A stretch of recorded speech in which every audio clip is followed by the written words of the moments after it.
Hey y'all, hey. Hopefully everyone's having a great day. Listen, I am still studying on creation and God's nature. I have my notes and everything here, and I'm just going to read a little bit from my notes and just give you what I took from what I've read so far. I am in Colossians chapter 1, verses 15 through 17, and it's talking about how all things were created through Christ. So I'm going to read the scripture. Who is the image of the invisible God, the firstborn of every creature? So when I was reading that and I saw the word firstborn, I'm like, okay, what firstborn? What do you mean by the firstborn? So, I looked it up just to get a better understanding, and it's not talking about order like the firstborn child, the secondborn child, the third. He's not talking about order. It's talking about position. If I'm understanding this correctly, the one that holds the highest authority. So I went back and I read it. I said, who is the image of the invisible God and the firstborn of every creature? For by him were all things created that are in heaven, that are in earth, visible and invisible, whether they are thorns or dominions or principalities or power, all things were created by him and for him. And he is before all things, and by him all things consist. So this teaching, he's teaching that Jesus is the visible image of the invisible God. He is the visible image of the invisible God.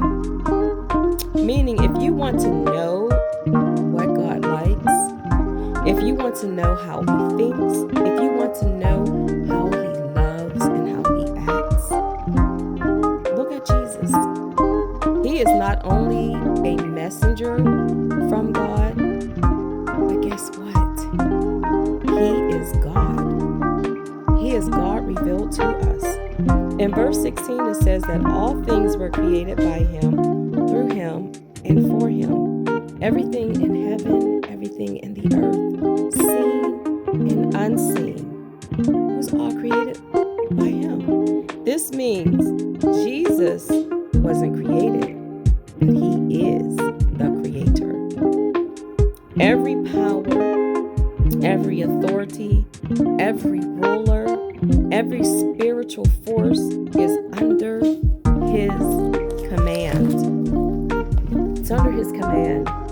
In verse 17, it declares that he is before all things, and in him all things hold together.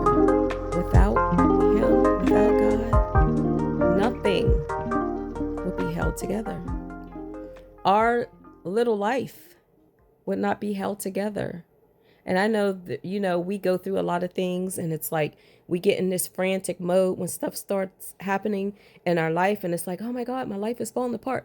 No, God holds it together. And yes, there are times where it really feels like things are just all messed up, things are just falling apart. But God holds it all together. Jesus is the center.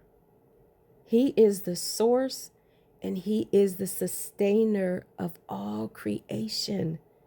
Your life, my life, is held together by him. It really is. It's held together by him. Our strength, our peace, our future, everything about life is held together by him. How powerful was that? How powerful is that? He holds it all. Every big thing, every little thing, every teeny weeny thing. He holds it all in his hands. God does.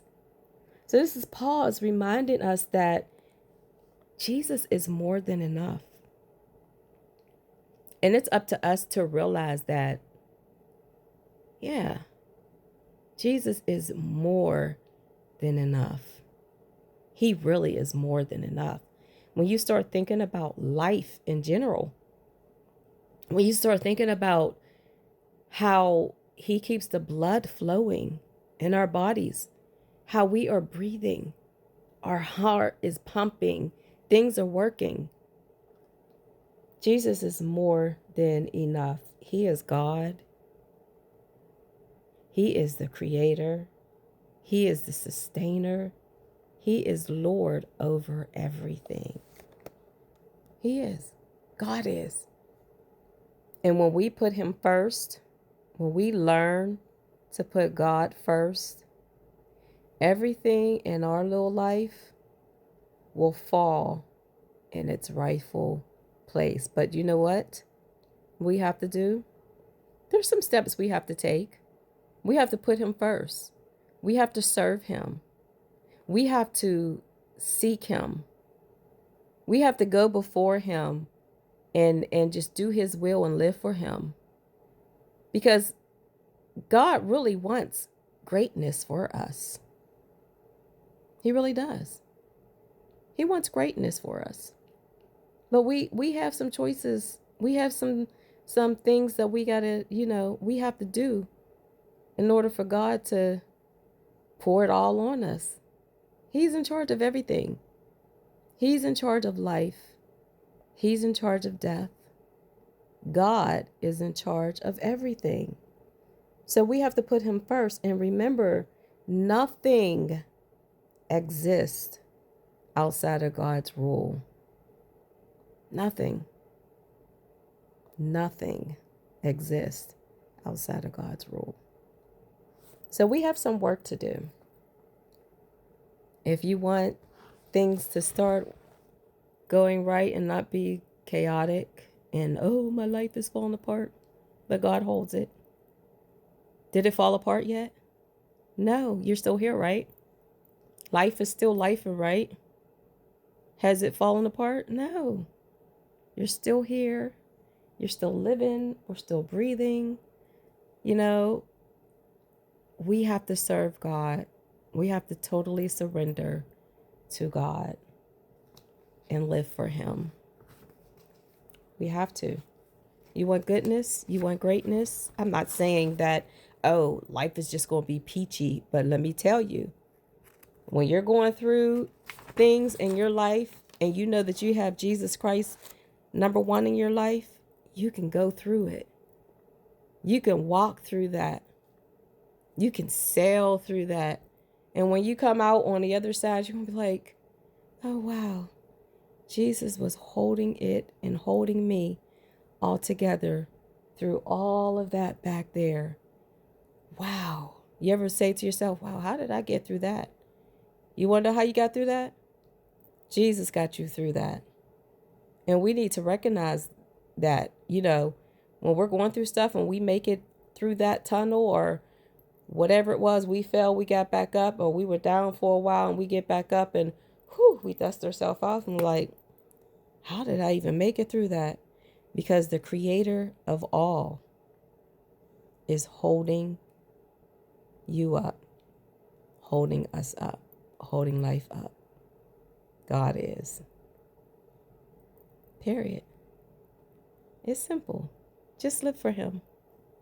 He got you.